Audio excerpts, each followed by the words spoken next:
आज इस बुलेटिन में बात होगी वक्फ बिल पर टकराव के रास्ते पर मोदी सरकार की, सोनिया गांधी के केंद्र पर तीखे आरोपों की। देखेंगे कैसे औरंगजेब मुद्दे पर बैकफुट पर आई महाराष्ट्र सरकार, वर्शिप एक्ट पर सुप्रीम कोर्ट कब करेगा सुनवाई। देखेंगे पीएम मोदी का क्या हो सकता है रिटायरमेंट प्लान, और बुलेटिन के आखिर में बात करेंगे गाड़ियों के चालान पर नियम सख्त करने की चल रही तैयारी की। लेकिन दिन भर की तमाम बड़ी खबरों से पहले एक नजर आज की सुर्खियों पर। अमित शाह के बयान पर तेजस्वी यादव का हमला, आरजेडी नेता ने पूछा सवाल, 20 बरस से बिहार में क्या तालिबान की सरकार। शाह ने कहा था हमारी सरकार बनी तो बिहार में बाढ़ नियंत्रण पर करेंगे काम। अखिलेश यादव का योगी सरकार पर हमला, सपा सांसद बोले पुलिस ने मुझे ईदगाह जाने से रोका, दूसरे धर्म के कार्यक्रमों में शामिल नहीं होने देना चाहती है सरकार। ईद के मौके पर सीएम ममता ने लगाया बड़ा आरोप, कहा बंगाल में सांप्रदायिक टकराव की साजिश रची जा रही, हम धर्मनिरपेक्ष हैं, कोई न फैलाए अराजकता। कांग्रेस ने मोदी सरकार को उनके वादों की दिलाई याद, स्मार्ट सिटी मिशन पर उठाई सवाल, कहा गायब हो रहे वादों की सूची अब पौराणिक हो गई। ये तो थी सुर्खियां, अब बात आज की सबसे बड़ी खबर की। वक्फ संशोधन विधेयक को लेकर देश में इस समय सियासी तूफान आया हुआ है।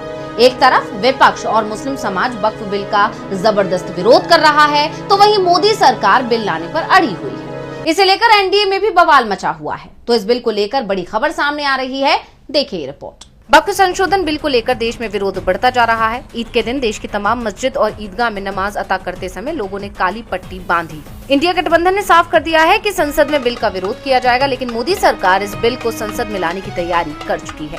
केंद्रीय गृह मंत्री अमित शाह पहले ही साफ कर चुके थे कि बजट सत्र में वक्फ संशोधन बिल पेश किया जाएगा, और अब ये कहा जा रहा है कि 2 अप्रैल को सरकार इसे लोकसभा में पेश कर सकती है। संसद का बजट सत्र 4 अप्रैल तक चलेगा। ऐसे में संसद से पास कराने के लिए सरकार को 3 दिन मिलेंगे। इसे लेकर संसदीय कार्य मंत्री किरेन रिजिजू ने कहा कि बिल पर संसद के बाहर खूब विचार विमर्श हुए हैं, हमें सदन में बहस और चर्चा में भी जरूर भाग लेना चाहिए। इस बीच ये खबर भी सामने आ रही है कि वक्फ बिल को लेकर एनडीए के अंदर ही टकराव के हालात हैं। नीतीश कुमार के नेतृत्व वाली जेडीयू ने 3 संशोधन का प्रस्ताव दिया है, तो टीडीपी और एलजेपीआर की तरफ से भी इस बिल को लेकर चिंताएं जताई जा रही हैं। इंडिया गठबंधन की तरफ से तो नीतीश नायडू सहित एनडीए में शामिल उन सभी नेताओं से जो खुद को सेकुलर बोलते हैं, उनसे वक्फ बिल का विरोध करने को कहा जा रहा है। इस बीच ये खबर भी सामने आ रही है कि वक्फ बिल के बढ़ते विरोध के बीच सरकार की तरफ से इसे 2 अप्रैल को पेश तो किया जाएगा, इस पर चर्चा भी शुरू करा दी जाएगी, लेकिन बिल को संसद से पास नहीं कराया जाएगा, क्योंकि बीजेपी के सहयोगी खासतौर पर जेडीयू और एलजेपीआर इस साल के आखिर में होने वाले बिहार विधानसभा चुनाव तक इस बिल को टालने का दबाव बीजेपी हाईकमान पर बना रहे हैं।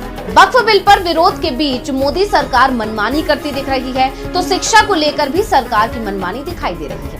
इसे लेकर कांग्रेस संसदीय दल की नेता सोनिया गांधी ने तीखा हमला किया है। उन्होंने आरोप लगाया कि केंद्रीय शिक्षा सलाहकार बोर्ड, जिसमें केंद्र और राज्य सरकारों के शिक्षा मंत्री होते हैं, उसकी 2019 से कोई बैठक ही नहीं हुई है। और क्या कहा है सोनिया ने, देखिए।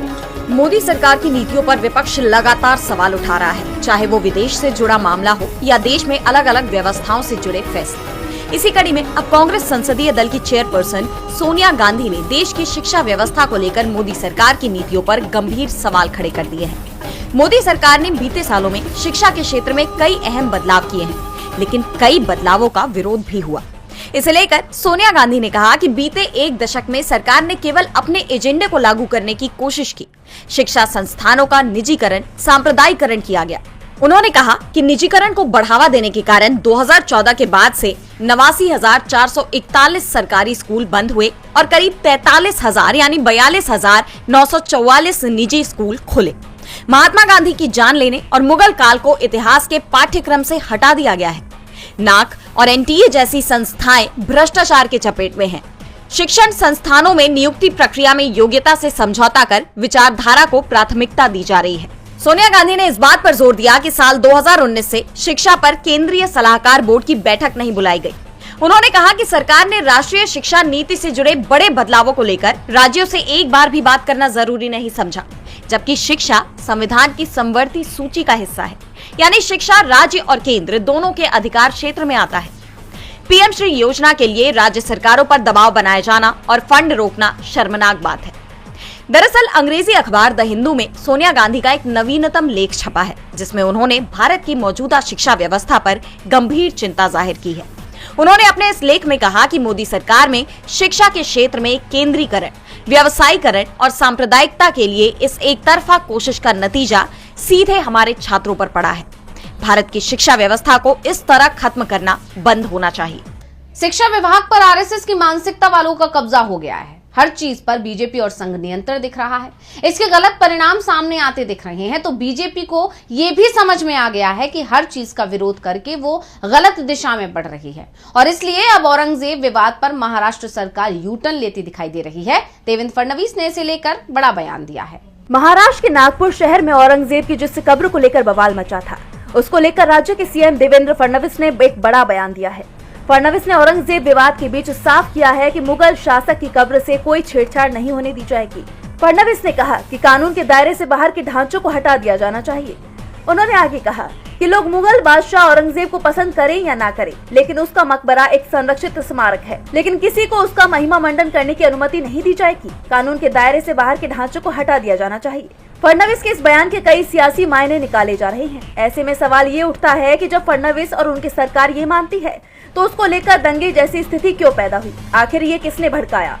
कहा तो ये भी जा रहा है कि फडणवीस महायुति में शामिल दलों के नेताओं के दबाव में आ गए हैं। उसके बाद उनका ये बयान सामने आया है।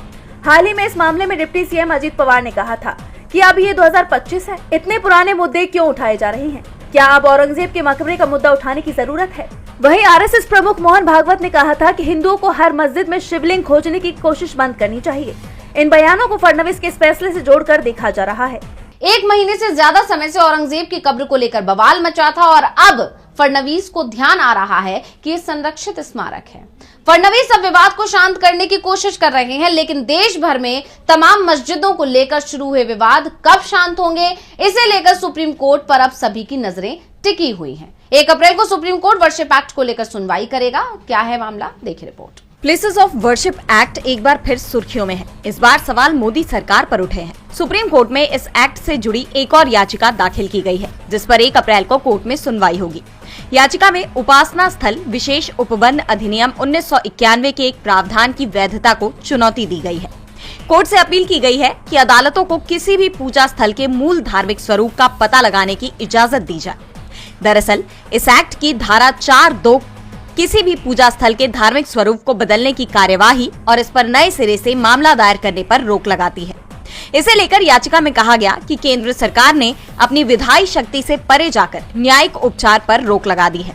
याचिका में यह भी तर्क दिया गया है कि संविधान के मुताबिक किसी सक्षम कोर्ट में मुकदमा दायर करने और न्यायिक उपचार पाने के अधिकार को रोका नहीं जा सकता। यानी इस याचिका में एक तरह से केंद्र सरकार पर ही सवाल खड़े हो गए हैं। सीजेआई संजीव खन्ना और जस्टिस संजय कुमार की पीठ इस याचिका पर सुनवाई करेगी। ऐसे में सबकी नजरें कोर्ट पर है कि केंद्र सरकार पर उठे इन सवालों पर कोर्ट क्या रुख अपनाता है। आपको बता दें कि प्लेसेस ऑफ वर्शिप एक्ट के तहत किसी भी धार्मिक स्थल के स्वरूप को 15 अगस्त 1947 की स्थिति के मुताबिक बनाए रखने का प्रावधान है। यह अधिनियम किसी भी पूजा स्थल के धार्मिक स्वरूप में परिवर्तन पर रोक लगाता है। हालांकि अयोध्या में राम जन्मभूमि बाबरी मस्जिद विवाद को इसके दायरे से बाहर रखा गया था।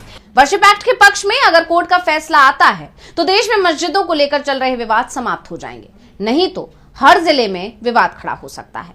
तो सवाल इस समय पीएम मोदी को लेकर भी खड़े हो रहे हैं, क्योंकि पीएम मोदी 17 सितंबर को 75 साल के हो रहे हैं और अब पीएम मोदी की सियासत से रिटायरमेंट को लेकर शिवसेना यूवीटी सांसद संजय राउत ने बड़ा दावा किया है। क्या कहा है राउत ने, देखेंगे रिपोर्ट में। प्रधानमंत्री नरेंद्र मोदी के हाल ही में आरएसएस मुख्यालय के दौरे को लेकर शिवसेना यूबीटी नेता संजय राउत ने सनसनीखेज दावा किया है। राउत ने दावा किया कि आरएसएस ने पीएम मोदी की रिटायरमेंट की योजना बना ली है और उन्हें इसलिए नागपुर बुलाया गया था। राउत ने कहा कि पीएम मोदी इसी साल सितंबर में रिटायर हो सकते हैं, क्योंकि पिछले 10-11 सालों में वो पहली बार आरएसएस मुख्यालय गए हैं। राउत ने आगे कहा कि आरएसएस देश और बीजेपी के नेतृत्व में बदलाव चाहता है और मोदी वहां संघ प्रमुख मोहन भागवत को टाटा बाय बाय कहने गए थे। बता दें कि हाल ही में राउत ने पीएम मोदी के इस दौरे को लेकर यह भी कहा था कि आरएसएस मोदी का रिप्लेसमेंट ढूंढ रहा है और मोदी के बाद उनका उत्तराधिकारी महाराष्ट्र से होगा। बताते चले कि ये दूसरी बार है जब किसी प्रधानमंत्री ने आरएसएस मुख्यालय का दौरा किया है। इससे पहले अटल बिहारी वाजपेयी सन 2000 में वहां गए थे और अब पीएम मोदी के इस दौरे और विपक्ष के दावों ने तमाम राजनीतिक अटकलों को हवा दे दी है। पीएम मोदी रिटायर होंगे या अभी सियासत में बने रहेंगे, इस पर जल्दी फैसला हो जाएगा, लेकिन देश की निजी संस्थानों में ओबीसी, एससी, एसटी वर्ग के लोगों के आरक्षण पर फैसला कब होगा, इस पर सवाल जरूर उठ रहे हैं। लंबे समय से इसे लेकर डिमांड हो रही है और अब कांग्रेस ने एक बार फिर ये मामला उठाया है। देखिए रिपोर्ट। राहुल गांधी ने कुछ दिन पहले दावा किया था कि सभी यूनिवर्सिटीज में ऊंचे पदों पर आरएसएस के लोग बैठे हैं। उसी मुद्दे को आगे बढ़ाते हुए कांग्रेस ने प्राइवेट स्कूल, कॉलेज और यूनिवर्सिटीज में आरक्षण के लिए कानून की मांग की। कांग्रेस की मांग है कि सरकार देश के निजी गैर अल्पसंख्यक शैक्षणिक संस्थानों में अनुसूचित जाति एससी, अनुसूचित जनजाति एसटी और अन्य पिछड़ा वर्ग ओबीसी के आरक्षण के लिए कानून लाए। पार्टी के महासचिव जयराम रमेश ने एक बयान जारी कर सरकार को घेर लिया है। उन्होंने कहा कि अनुच्छेद 15(5) सरकार को सामाजिक और शैक्षणिक रूप से पिछड़े वर्गों, अनुसूचित जातियों और अनुसूचित जनजातियों के उत्थान के लिए कानून के जरिए विशेष प्रावधान करने की अनुमति देता है। इन प्रावधान में अल्पसंख्यक शैक्षणिक संस्थानों को छोड़कर सार्वजनिक और निजी दोनों शैक्षणिक संस्थाओं में आरक्षण भी शामिल है। आरक्षण की मांग करते हुए जयराम रमेश ने अशोक कुमार ठाकुर बनाम भारत संघ केस का हवाला दिया। उन्होंने कहा कि IMA बनाम भारत संघ के 12 मई 2011 के मामले में 2-0 के अंतर से निर्णय दिया गया, जिसमें निजी गैर सहायता प्राप्त गैर अल्पसंख्यक शैक्षणिक संस्थाओं के लिए अनुच्छेद 15(5) को संवैधानिक रूप से वैध ठहराया गया। अब कांग्रेस इस मुद्दे पर सरकार को घेरने का काम कर रही है। और बुलेटिन के आखिर में बात वाहन चालकों के चालान की। सड़क पर ट्रैफिक नियमों को तोड़ने वालों का चालान किया जाता है, लेकिन आमतौर पर जिन लोगों का चालान होता है वो इसे भरते नहीं हैं। ऐसे में अब सरकार की तरफ से इसे लेकर सख्त नियम लागू करने की तैयारी की गई है। तो क्या है पूरा मामला, देखिए रिपोर्ट। केंद्र सरकार ट्रैफिक नियम तोड़ने वालों के लिए सख्त नियम लाने की तैयारी कर रही है। अगर कोई 3 महीने तक अपने ट्रैफिक चालान का पैसा नहीं भरता तो उसका ड्राइविंग लाइसेंस रद्द हो सकता है। साथ ही अगर किसी ने 1 साल में 3 बार नियम तोड़े, जैसे लाल बत्ती पार करना या तेज गाड़ी चलाना, तो उसका लाइसेंस कम से कम 3 महीने के लिए ले लिया जाएगा। ये सब इसलिए हो रहा है क्योंकि लोग चालान का पैसा नहीं भर रहे हैं। सरकार को चालान का सिर्फ 40% पैसा ही मिल पाया है। इसके अलावा सरकार ये भी प्लान कर रही है कि जिनके पुराने चालान बाकी हैं, उन्हें अब बीमा के लिए ज्यादा पैसा देना पड़ेगा। बता दें कि ये नियम सुप्रीम कोर्ट के कहने पर बनाए जा रहे हैं। कोर्ट ने राज्यों और केंद्र शासित प्रदेशों से कहा कि वो कैमरे, स्पीड गन और नंबर प्लेट पहचानने वाली मशीनों का इस्तेमाल करके ट्रैफिक नियमों पर नजर रखें। आंकड़ों की माने तो दिल्ली में सबसे कम लोग चालान भरते हैं, वहां सिर्फ 14% पैसा वसूला गया। कर्नाटक 21%, तमिलनाडु और उत्तर प्रदेश 27% और उड़ीसा 29% के साथ पीछे है। लेकिन राजस्थान, बिहार, मध्य प्रदेश, महाराष्ट्र और हरियाणा में 62 से 76% पैसा वसूला गया है। ये नियम ट्रैफिक को बेहतर करने और नियम तोड़ने वालों को रोकने के लिए लाए जा रहे हैं। अब इन नियमों से क्या बदलाव आता है, ये देखना होगा।